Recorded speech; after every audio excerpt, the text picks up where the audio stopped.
Brought to you by NBC bearing, भारताची पहिली bearing उत्पादक। ओएसीची सभा रद्द झालेली आहे, काय सांगाल? कुठेतरी काल राडा झाला आणि त्याच्यानंतर आज सभा रद्द करण्यात आली, कसं बघताय? नाही, आम्ही काय त्याकडे पाहतच नाही, आमचा काय संबंध आहे, ती काय असली काय नसली काय, तो आमच्या दृष्टीमधून फार महत्वाचा भाग आहे असं आम्हाला वाटत नाही। इंटरजर्नलने पुण्यामध्ये पत्रकार परिषद घेतली, कुठेतरी यामागं एक मोठा षडयंत्र आहे आणि राष्ट्रवादीचे आमदार यांचे लोक यामागे आहे असल्याचा आरोप त्यांनी केला आहे। शेवटी ते माग कसं आहे, राजकीय वास आहे सगळा। शेवटी ते काही व्यक्ती काय साधू संत नाही आहे, ते राजकीय माणसं आहे। ते राजकीय आरोप स्वतःच्या बचावाकरता हा राजकीय आरोप सुरू झालेला आहे, मग ह्याच्यामध्ये कुठलंही तथ्य नाही। उलट त्यांनी त्या गोष्टीची चौकशी केली पाहिजे की असे पोलिसांनी चौकशी करणं गरजेचं आहे की असे फलक आव्हान देणारे फलक कोण लावतोय याची चौकशी झाली पाहिजे।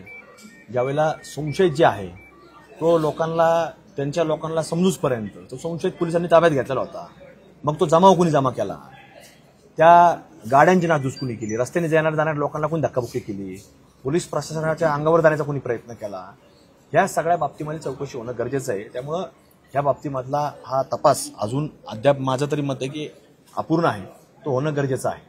काल 7 पोलीस कर्मचारी जखमी झाले, कुठेतरी पोलिसांचा फेल्युअर असं वाटतं आपल्याला, योग्य तपास होत नाही। पोलीस पाहतो की आपल्याला पोलिसांमध्ये खरं तर पोलीस लोकशाहीने वागतात, पण ज्या वेळेला पोलीस चांगल्या भावनेने तिथे गेले की मनुष्याच्या नात्याने तिथे गेले, तर त्यावेळेला जर पोलीस तयारीत असते तर पोलीस कुठलाही जखमी झाला नसता।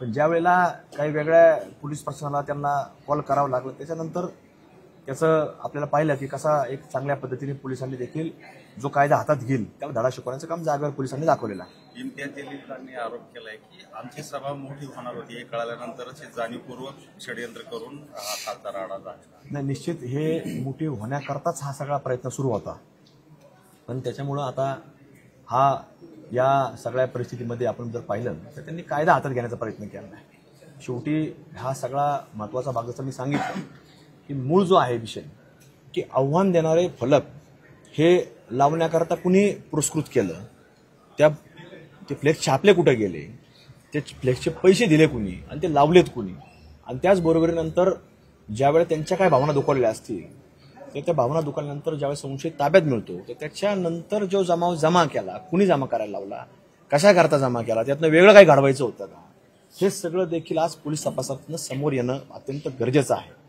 त्यामुळे या सगळ्या बाबतीमध्ये त्यांच्याही लोकांनी आत्मपरीक्षण करणं गरजेचं आहे। ज्या वेळेला तिथं काल जमाव पोलीस स्टेशनच्या बाहेर जमा झाला तर तिथं एक कर्जत तालुक्यामधला एक युवक, त्याचा फक्त माथी कपाळाला टिळा होता म्हणून त्याला तिथं बेदम मारहाण करण्यात आली। मग ती मारहाण कशा करता केली? ज्यावेळेला आम्ही देखील तिला गोमातेच्या बाबतीमध्ये काही वेगळा विषय तिथं झालेला होता आता 15-20 दिवसापूर्वी, तर त्यावेळेला आम्ही देखील लोकशाही मार्गाने रस्ता रोको केला, पण पोलिसांनी आम्हाला ज्यावेळेस सांगितलं की आम्ही कारवाई करू, तो आरोपी पकडू, काही क्षणामध्ये आम्ही तिथून बाजूला गेलेलो होतो। त्यामुळे जनतेला आम्ही विटी धरलं नाही।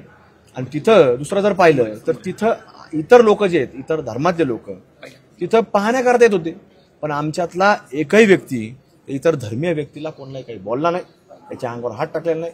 पण हे लोक जमा झाल्यानंतर यांनी एक फक्त कपाळाला टिळा लावलेला व्यक्ती दिसल्यानंतर त्याला जे बेदम मारहाण केली ती पोलिसांसमोर केली आणि पोलिसांनी त्याला त्या गर्दीतनं बाहेर काढून त्याची फिर्याद दाखल करून घेतलेली आहे। पोलिसांच्या तपासावर समाधान आहे?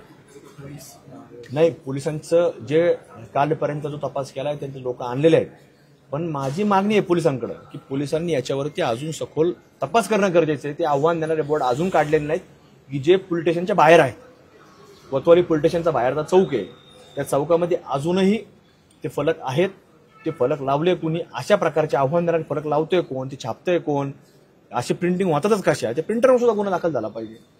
म्हणजे ज्याने तणावपूर्ण वातावरण निर्माण करण्याचा जो प्रयत्न आहे हे सगळं थांबणं गरजेचं आहे।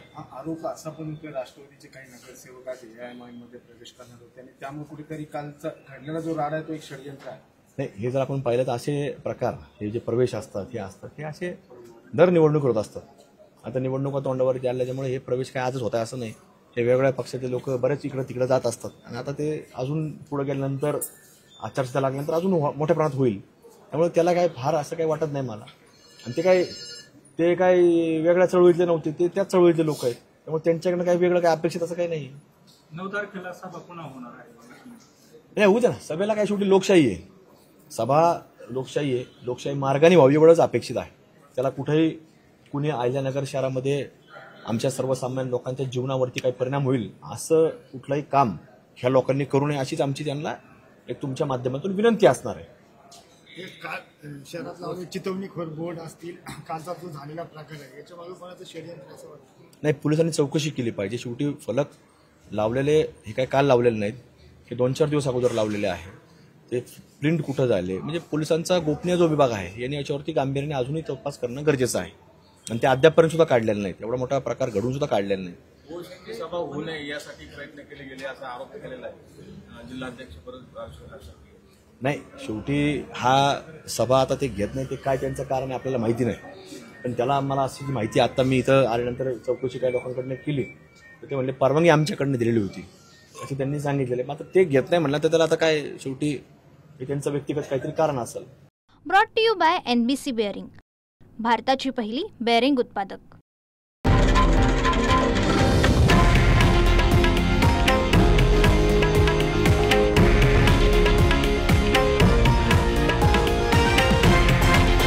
हे आहे देशातील नंबर 1 न्यूज नेटवर्क आणि आपण पाहत आहात TV9 मराठी, एकमेव.